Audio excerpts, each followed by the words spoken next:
Ah, yes. Come, join me around the fire. We have retired from adventuring for the day. And now, to put our minds at ease, I shall read a story, a legend, you may call, one of the Dovahkiin.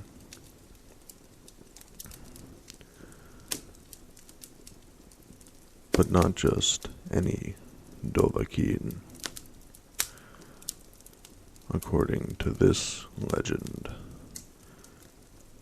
it is the Merciful Dovahkiin. Come, sit and enjoy this story with me, and hopefully it will let us finally relax enough to sleep.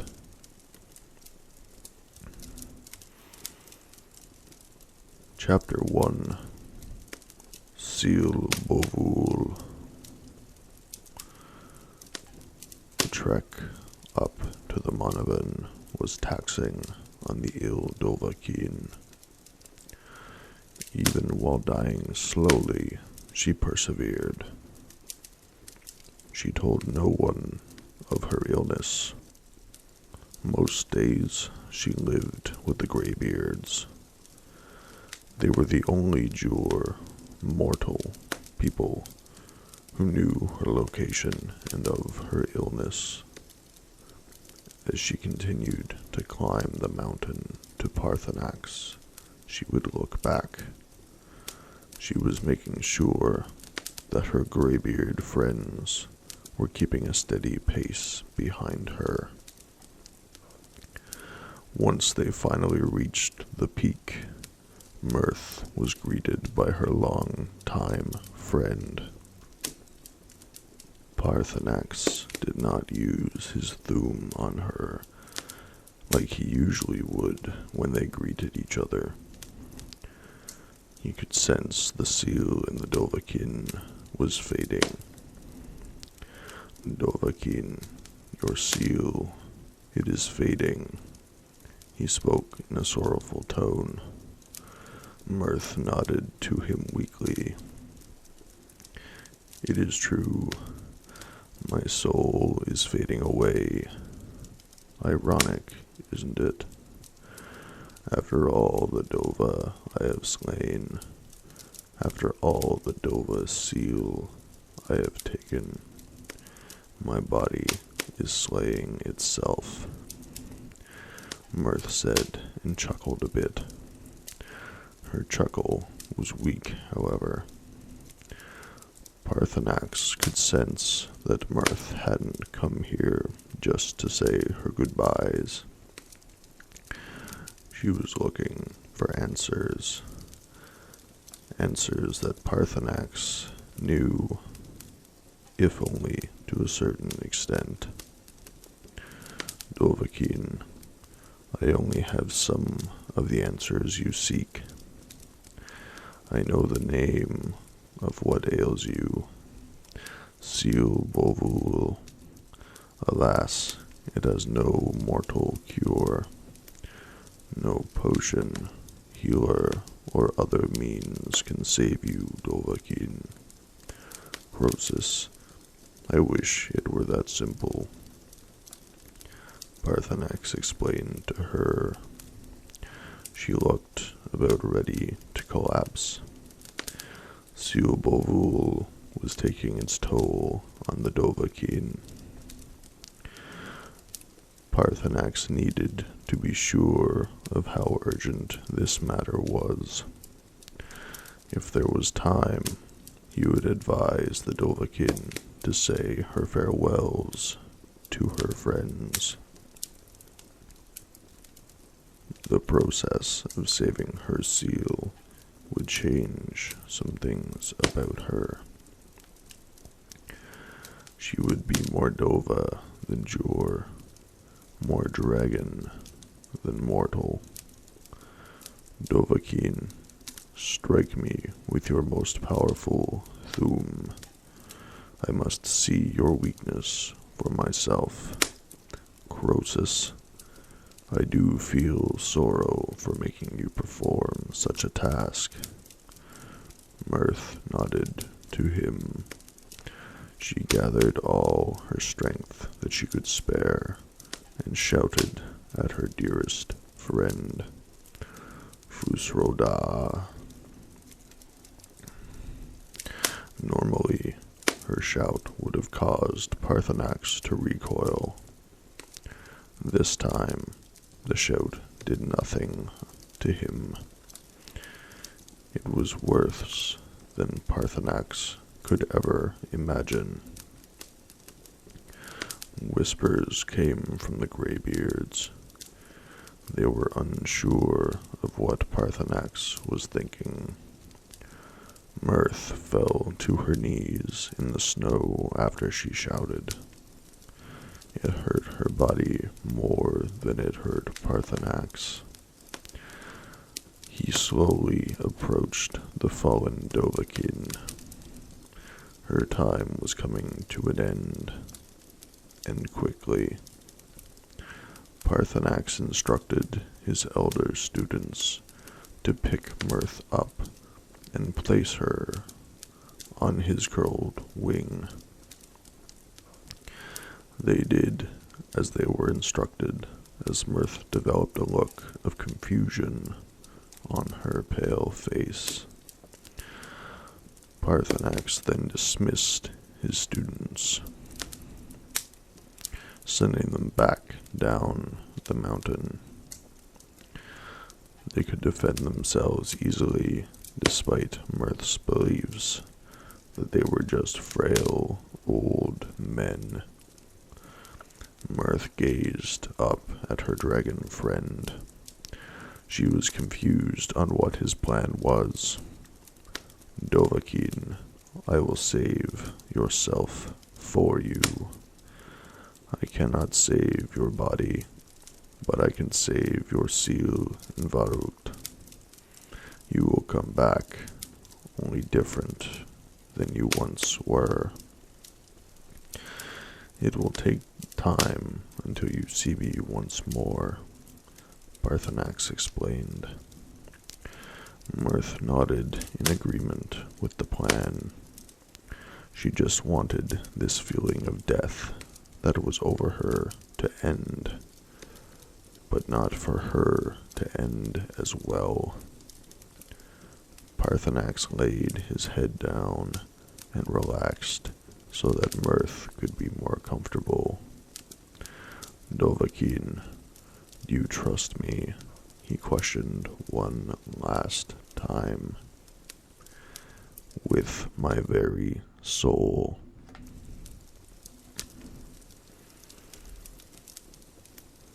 This seems like a very interesting story so far. It is certainly putting me to sleep.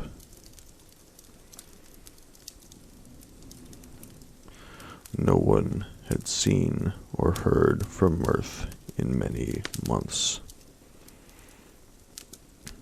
It was almost as though she disappeared off the face of the earth.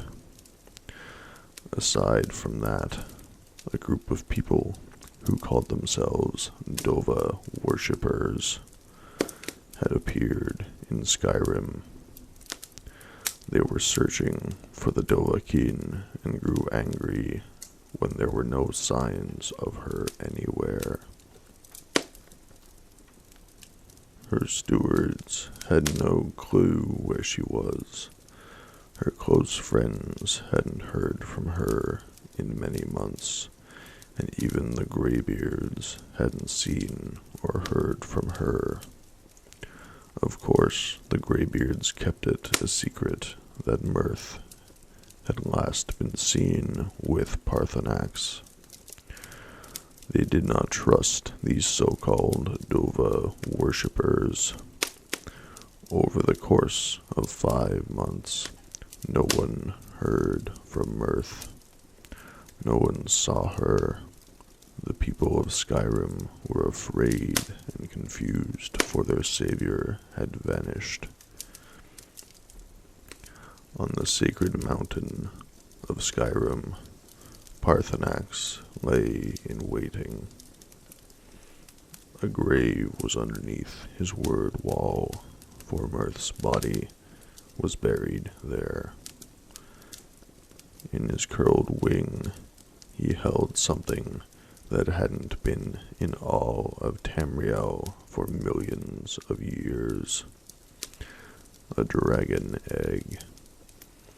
However, this egg wasn't like most Dova eggs. Rather than being the solid color of the female who had laid it, it was a soft, icy blue with gray speckles. Parthenax had learned much in his long years of living. One of those things being how to create a Dova egg without mating with a female Dova. There were female Nords out there. All he had to do was find a similar-looking Jur to Mirth, who was having her blood. Many unwanted Jur eggs would appear then. He found one soon enough. After the female left, he used a Thum that he had invented himself through many months of meditation. This Thum caused one of those unwanted eggs to turn into that of a dragon's egg, but not completely. The egg was medium-sized rather than large. It was about the size of a bear rather than the size of half a mammoth. While remembering his process, he felt the egg cradled in his wing move. Of course, he had fertilized the egg. Mirth had been like a daughter to him since she first spoke with him. It was only fitting that he play the father's role. He nuzzled the egg gently with his snout, assuring the unborn Dovahkiin that she was safe. Her seal had been placed into this new body during the fertilization. She was there, and Parthenax could feel it. Months soon turned into years. 13 years, to be exact. The Dova worshippers had imprisoned Ulfric Stormcloak so that the people of Skyrim would obey their commands. After all, Ulfric was now High King of Skyrim. Elisif the Fair had been murdered by her court wizard. Apparently, the wizard's vampire urges were too strong and caused her to attack Elisif, draining her of all blood. Skyrim was in chaos. What the people of Skyrim didn't know was that Mirth did indeed live. She was still at the Monavan, only she wasn't exactly who she had been before. Now she was a true Dovahkiin, born half dragon and half Jur. She always looked more Jur than Dova, but this did not at all bother Parthenax. His Mirth was back and healthy. This time she'd not fall ill to the Seal Bovul. Mirth was now 11 years old. It took 2 whole years and 5 months for her egg to hatch. When born, Parthenax cleared the sky and taught her how to fly only hours after her birth. She had the born ability to change forms now. Before, her completely Jur body couldn't handle the form changing. Changing into a vampire or werewolf was 1,000 times easier than changing into a dragon. Mirth's dragon form was gray, white, black, and blue. She was small for a Dova, so Parthenax would oftentimes defend her, as she was now his daughter. He gave her the same name she had in her previous life. Once it was time, he'd give her back her past life's memories. Mirth was reborn. She was now a true Dovahkiin and the daughter of the wisest Dova to ever live.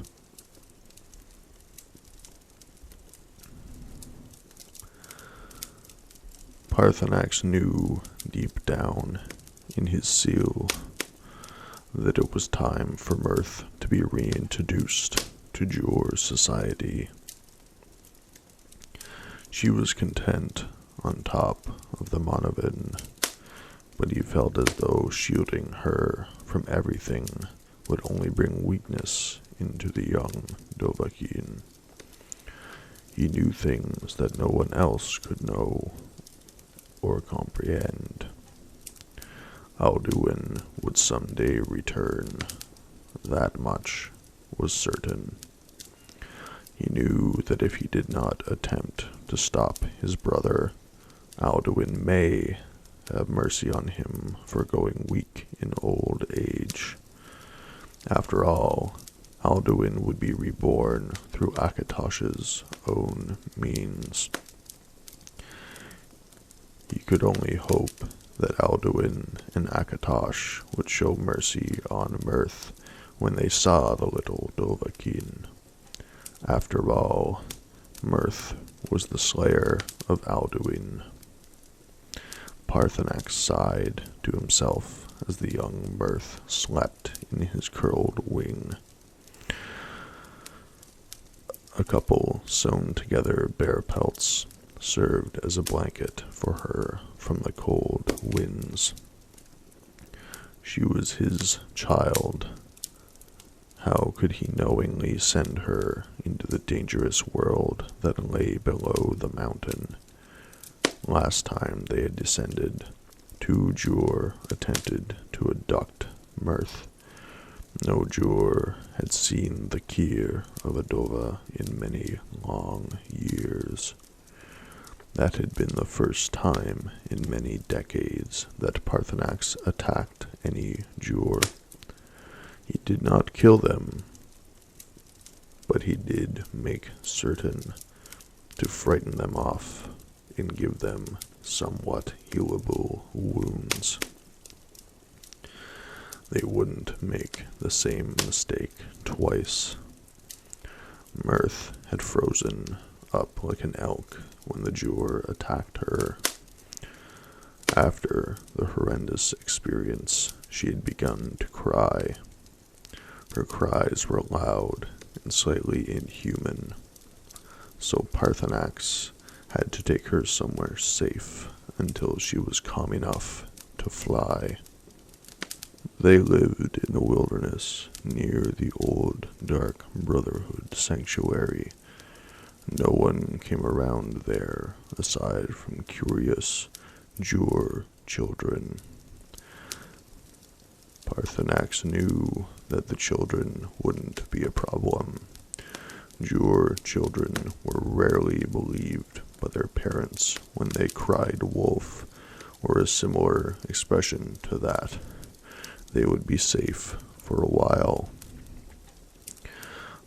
Parthenax stirred from his memories of the past when Mirth woke from her slumber and spoke to him. Borma, Kusul, what Kipran, Finmu, Koslosda Sul. Mirth questioned him. Parthenax purred, giving his daughter a morning nuzzle. That was what she asked every morning. Her main language was now that of the Dova speak, but she could also speak Jur and often mixed the two together in sentences. She was always a hungry one in the morning. Her belly would always rumble 20 minutes before she woke up. He had her every routine memorized. Mitak leaks di Moldova, Parthenax responded. Her eyes lit with glee as she left his curled wing, taking her blanket and storing it in a chest near her previous body's grave, unknown to her, of course. Her human body was clothed in a more feminine robe. It was fashioned in a similar manner to the graybeard's cloaks, but it made the growing young lady's body more comfortable. It was a lighter material, but it still blocked out the cold. Mirth always insisted on being barefoot for one reason or another. Parthenax theorized that it was from her previous life being confined to the dirt, but wanted the freedom to leave the ground. This Mirth could fly, so she showed the ground without even realizing what she was doing, that she was no longer its prisoner. He was proud of his little Dova.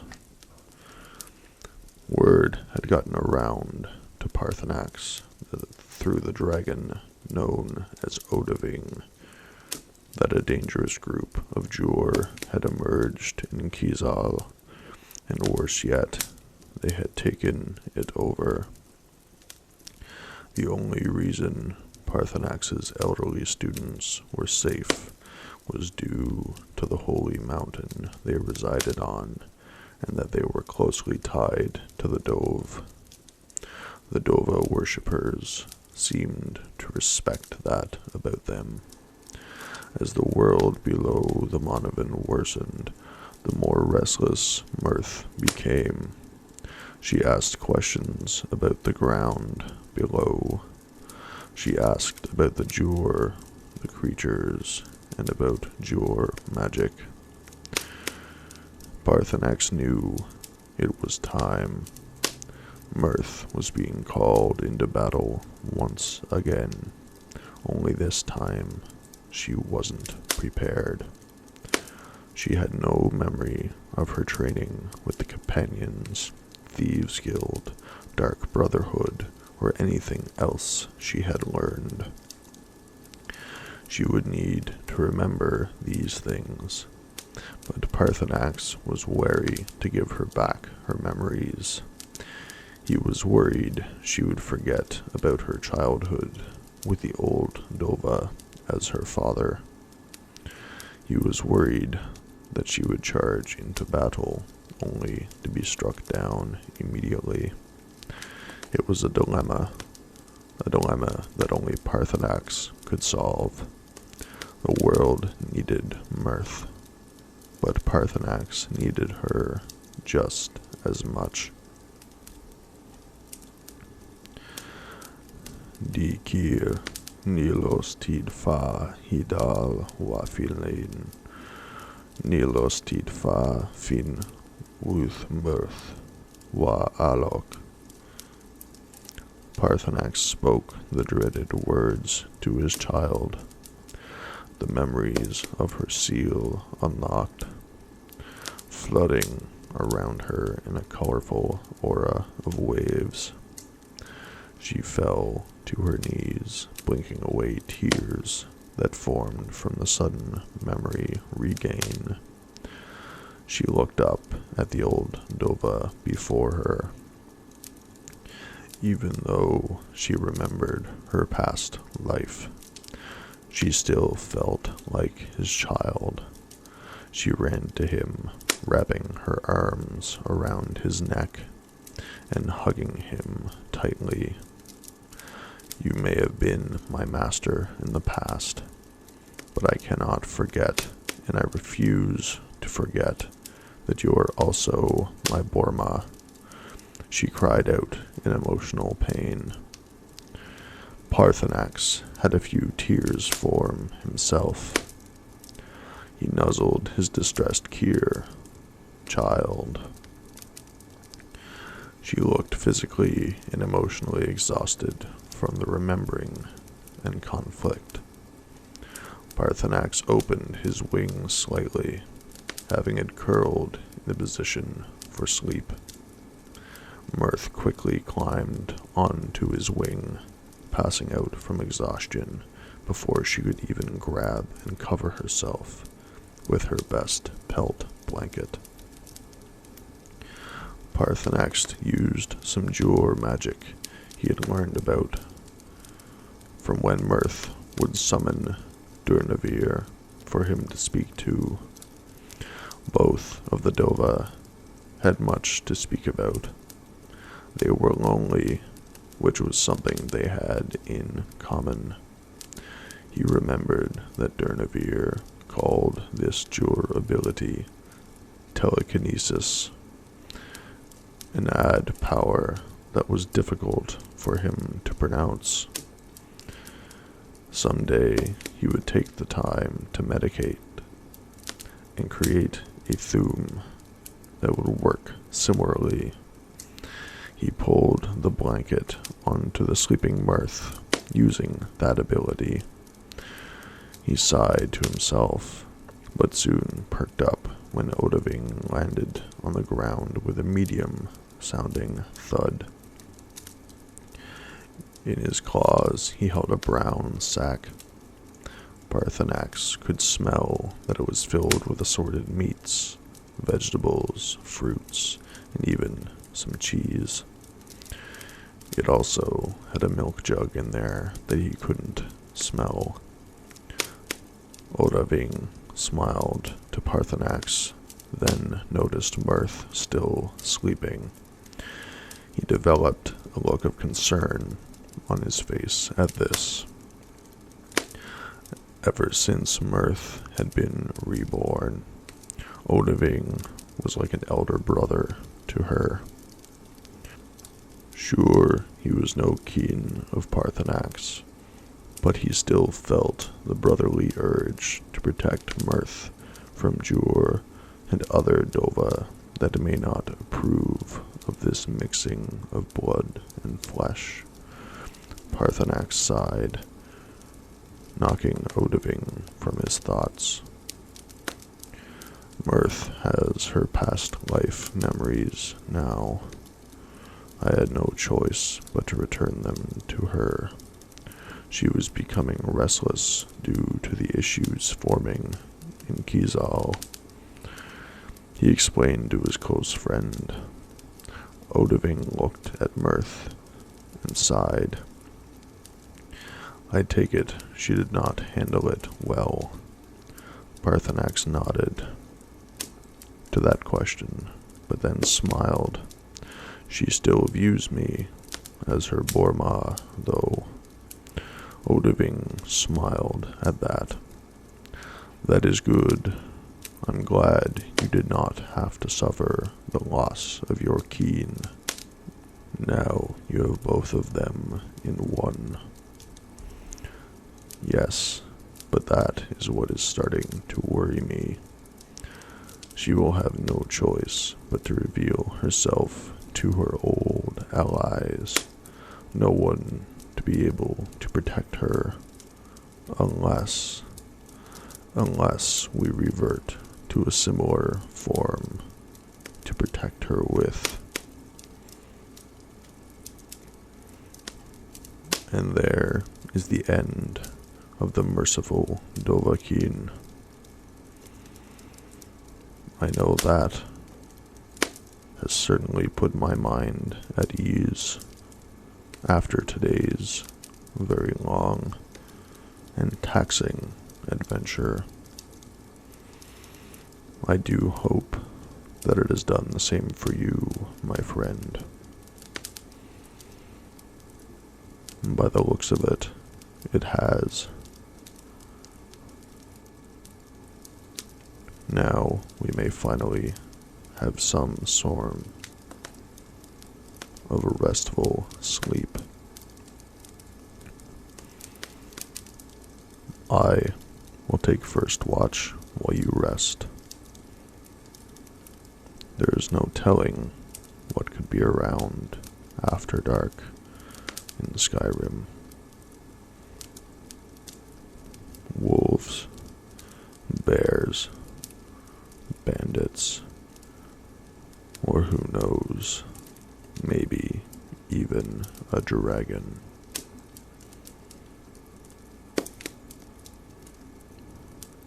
I will keep the fire going as long as needed, and I will wake you when it is time for your watch, my friend.